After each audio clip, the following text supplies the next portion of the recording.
welcome. I'm Peggy, and today we are going to talk about being safe, ourselves, our families, how we can interact in our lives, in our communities, and still be safe. And sometimes it's pretty wild out there and pretty scary when you pick up the morning paper and there's somebody's been shot, some innocent person just walking along. We need to know what's going on around us. And these are not the safest of times. And if you might remember, maybe you have grandparents, I did, who lived in a small town in Indiana. They'd go on a trip and never lock their house. Well, those days are gone forever. And I have somebody here who works on a daily basis with law enforcement and the general public. Chief Tony Taylor, welcome. Thank you for coming. Thank you for having me. You are the chief of Williamston, South Carolina. And of course, you know, even Williamston, they don't have any problems in Williamston. Really? Well, one of the things you got to understand that nowadays that nobody's immune to crime. Crime is everywhere. And even when I've been in Williamston, because I used to work for Greenville County Sheriff's Office and went to work for the Criminal Justice Academy. Now I'm the chief in Williamston, and it really it was an eye-opener for me to see the crime that even our smaller communities are facing now. Is it because of drugs? Is that the the thrust behind all this? Well, because drugs are easy accessible now. Within every community now. So that's one of the things. And as we know, as we was talking earlier before the show, it's all about the family breakdown. You don't have the family anymore. And so a lot of that has a lot to play with it, but a lot of it's just family breakdown. You have a lot of people now that are are addictive and on different types of drugs and the meth and different things like that. And to support this, they have to have... Support that, they need money. So that comes along with committing crimes. In order to get the drugs and have access to different things like that. So you don't have to be in a major city to have problems. No, you don't. You don't. In any one thing, Greenville is a bigger populated area, so you're going to have more crime, to the degree. But anytime any crime is exacted on a community, it's an issue, whether it's one crime a week or 2 crimes a week. It affects the total community, and that's what people have to understand. That crime doesn't just stop at that victim, but it has an effect not only on the victim, but on the people that the victim know, and sometimes on law enforcement, on who if they have to be treated by a hospital, it affects that. So that crime is a wave. It doesn't just affect one person, it's a wave. It's a continuous wave that affects people, and they don't feel safe. Well, I think we've reached a point where it's very sad that people don't feel safe, that they can go into their community, enjoy a play downtown or a dinner or something, and they wonder if they're safe. And of course, we have this great downtown in Greenville with Falls Park and all the things, and there's been a lot of publicity where people have had real problems. And a lot of the problems have been caused by kids, 12 to 15 years old. Well, one of the things that we're doing in Williamston is that we having to change our way of policing. And when I came in January, and I brought a captain with me, Captain Marcy, and we came in and we discussed it with our command staff on how we need to change. What is it that we're not doing that we can change to affect crime, to affect it in a negative way, to demise it. And one of the things is we have come up with what we call community policing. Is what we're implementing is the community policing. And when you start talking about crime, you talked about Greenville crime and different things like that. Williamston is rich with a spring park, and they have all kind of festivals, neat festivals. They have the water festival, and they have all kind of different things there with the spring water festival and all kind of different festivals and different things they have. And so we're subject to the same type of crimes. But that attracts people. Yeah, it attracts people, and also it attracts criminals because it can be criminals are opportunists. So the concept of community policing is law enforcement in the past has been known as being reactive. You call me when you need something. Yeah. You don't want to see me unless you need something.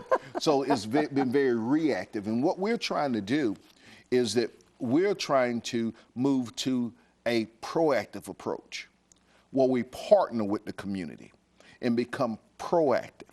Now, how does that work? How can a proactive approach decrease crime? And just monitoring what Greenville is doing is that they're also recognize this and they're beginning to move more toward a proactive approach at some of the things that they were going to do. But how does that really work? And I want to talk just a little bit about that. Yeah.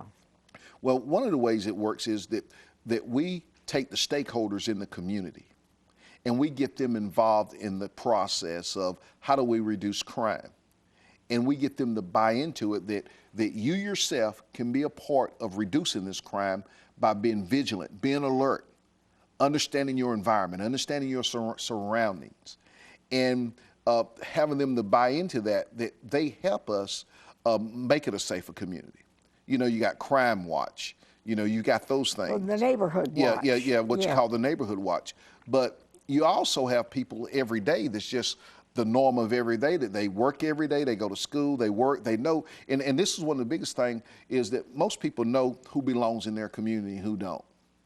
And so what we're trying to do is change that mindset. Don't wait till an incident occurs to call us.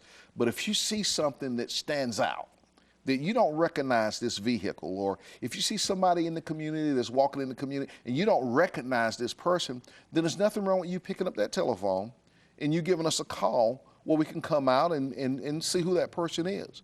Because, and if it turns out it's just somebody visiting, that's great. But what if it is somebody that's looking at burglarizing, or somebody that's looking at breaking into a vehicle?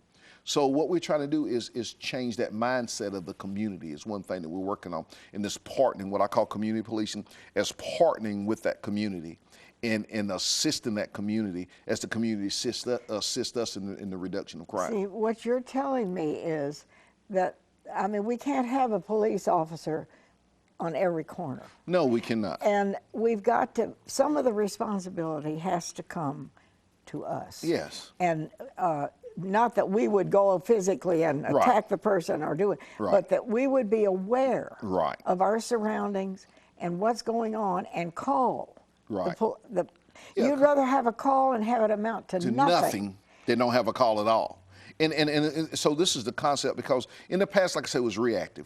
We ride, we patrol, you get a call, you respond to the call. You know, the damage has already been done.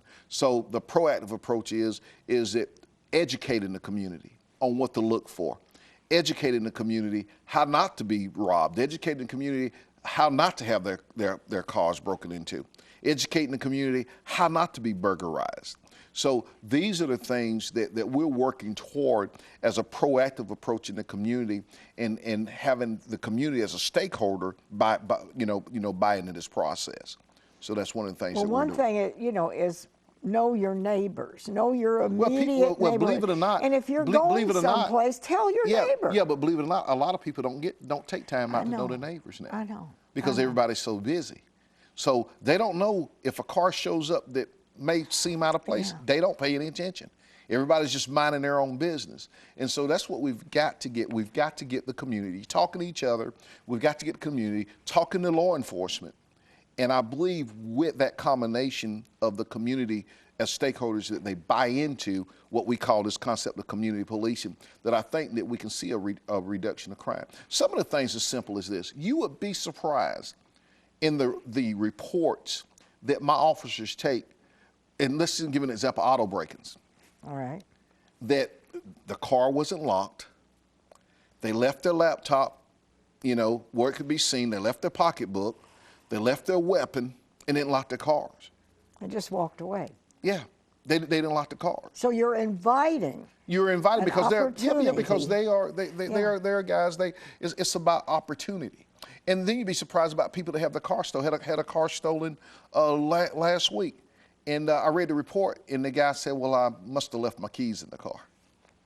Mm-hmm. So you'd be surprised at what we would think would be a common sense approach. You'd be surprised of people that they just, they don't, what they do is say it'll never happen to me. And they just leave things there. And like I say, especially now with the meth out now and these guys out here. One of the things they do is they'll hit a neighborhood and they just go from car to car, and they know that cars have an alarm on them. Well, they just pull on it one time, and they'll look and see if it's unlocked. They'll go in it, and if it's locked, they'll just move on to the next place.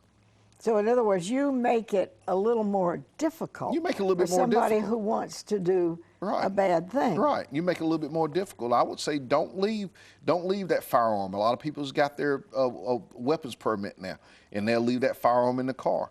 And you know, these guys are stealing firearms because they're easy to sell. They're very easy to steal, and they're very easy to traffic. So, you know, they're still firearms. They steal jewelry. Just like last week, for example, our guys end up stopping what was believed to be a suspicious vehicle that didn't fit.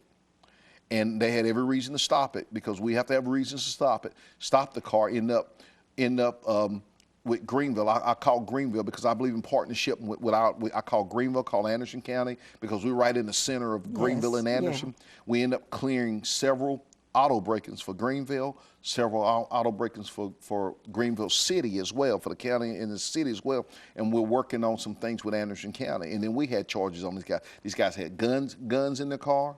They had a Furman ring. They even had an EMS worker. They went in the car and had tucked his uniform, an EMS worker. And we tracked it down, and his car had been broken into. Ended up clearing several auto break-ins just by these guys getting out and what I call doing good policing. But these guys are still anything because what stopped the car. Yeah. But don't you have to have a reason? Well, we had a reason. If we the had car a is reason. weaving Right. along the road or something. Yeah, we had a reason to stop it. The guys had a reason to stop it. They stopped the vehicle, and they did what we do. And those are the things. But do you believe that they stole a Greenville County EMS shirt? I believe anything. I mean, what are you gonna do with an EMS shirt? It's a perfect disguise. You know, a shirt. And so they will steal anything. They will steal anything. So this is what people have to understand. So these guys are looking for anything. And so these are the things we have to educate. And that's what I call being proactive. These are the things that we have to communicate. And then neighbors have to tell neighbors, and you have to tell somebody else. And somebody else has to tell somebody else, hey, don't leave that stuff in your car, different things like that. And you know, like you said, you know, back in the day, your grandmother, Yes, she could go and not leave. She lived in a small town in Indiana. She better not do it now. She didn't live in New York City. Well, I mean, it could be Indiana in a small town now. She better not leave her doors unlocked. People didn't lock their doors. And they It's would go out changed. of town on a trip It's changed. and leave their, you know. You do that now and go out of town, somebody's probably going to take up residence in your house. Have their mail Let's coming hope to your not. house. Yeah, But we do need to be vigilant. And it is important to know the people who live around you. Yes. And if you find that, well, I'm going to be gone or something. let somebody know. Or if I'm expecting something to be delivered, but Right. I'm not going to be here, would you keep an eye on it? Yeah, you know, Just let simple somebody communication know. with people. You know, even I tell my people, and one of the things I'm trying to communicate to the community, I don't care if it's a salesman that's going door to door. If you don't feel right about it, call. Mm-hmm. And don't let That's being proactive. Don't let If a you don't- stranger in. Right. If you don't feel right Yeah. about this person, and he said he's a salesman, because a lot of places they have an ordinance anyway. They got to have a permit and all that kind of stuff. If this guy's coming by, let us check him out. You know, he may be legitimate or he may not. So we've got to get the community. We got to get the community involved. Okay. We are going to go to a quick break and come back because we have a lot more to talk about. And the chief is going to give us some pointers that you and I can use and our children to stay safe.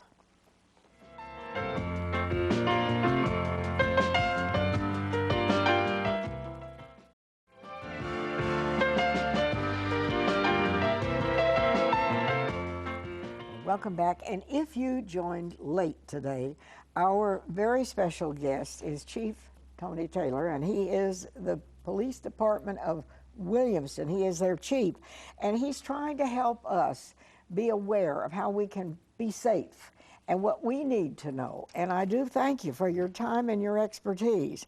And so you say, keep your eyes open around you when you're just shopping. And, you know. Keep your eyes open. One of the things that people set themselves up as a target for crime is not being aware of their surroundings. Think about this. You're going shopping at the mall. Yeah. You park far from the mall. Let's say it's 5 o'clock in the afternoon. The sun goes down at 6:37. You've been in the mall, you know, having a good time. Now you got to walk out of that car. You got to walk out of that car with the bags that you purchased items with and that purse. Especially a woman has a handbag. And especially a lady. And a lot of times they're not thinking. They don't think about it. You know, it'll never happen to me. So now you got to walk across that parking lot. And a lot of times, even if there's people in the parking lot, how many times does a car alarm go off and everybody just keep walking? Nobody looks. That's right. That car alarm go off and everybody just walks on and mind their business. People are oblivious to it. They're oblivious to it. And so it's just strategically just thinking about some things. Well, if I'm going, do I really want to go alone? Do I want to go shopping alone? You know, if you're a female, you probably don't want to go shopping alone. You want to take a friend with you shopping. Do you want to go shopping at night? You might not want to go shopping at night, or if you do, you might want to have a friend. So you got to think strategically, think about things like that. What do I want to park, you know? Or get your car keys out get your car before keys. you leave the store. Exactly right. Get your car keys out. You know, and I would tell people if somebody grabs that purse, and usually you want to put a strap, you want to have it strapped totally around your body. But if they want to do a grab and snatch, a snatch and grab situation, let them have it. You know, some people fight over it and end up getting drugged or something like that. Let them have it. But you want to get the car. You want to try to get the best description of the car. You want to get information like that because that's not worth your life over it. But there are things that you can do not to be a target. And not to leave items in your car. In the car. In full view. Put them in your trunk in full view. The other thing, like I say, even downtown, parking in well-lit areas. And like I say, one of the things is what I say too is don't go alone. Don't be there alone. But we talk about safety things for people being burglarized. You know, one of the things is lock your doors, make sure that your windows are locked. You know, a lot of people don't do that. The other thing is if you're going to be gone, one of the things I do is keep my television on. I turn the TV on. So you think it's a good idea when you leave to leave a couple of lights burning in your house? Yeah, leave a couple of lights on. You know, leave the television on because a lot of times criminals look at people of habit. They'll study your habits. Well, they leave at 8 o'clock and they always come in at 5 o'clock. And they'll sit there and they'll study. They'll case the house. They'll sit there and they'll ride through neighborhoods and they'll be watching who's what and what's what and those kind of things. So some of the things is you want to, you know, if you can go home on lunchtime sometime, go home on lunchtime. If you can do that, you know, go home at lunch. You know, you don't want to, you know, do things, switch it up, those kind of things. But I would say leave your television on, leave some lights on, put them on a timer switch, have floodlights. You can do floodlights. And even now people are even getting deer cameras and putting up.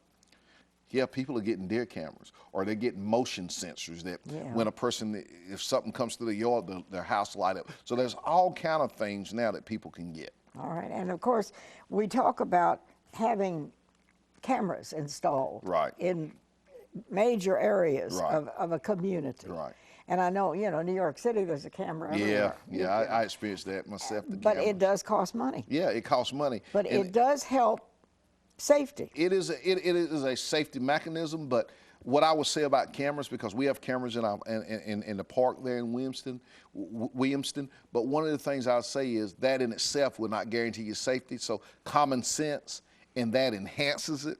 But don't think because somebody's got a camera that's going to actually stop somebody. What it can be is a deterrent. But we still want to use some common sense. We still want to, you know, like I talk about, you know, don't walk alone, don't put your stuff in there because a lot of these guys, like I say, they smash and grab. They'll break that one out and they grab what they're going to get and they're out of there. Yeah. So, and you have no recourse. Now tell me about.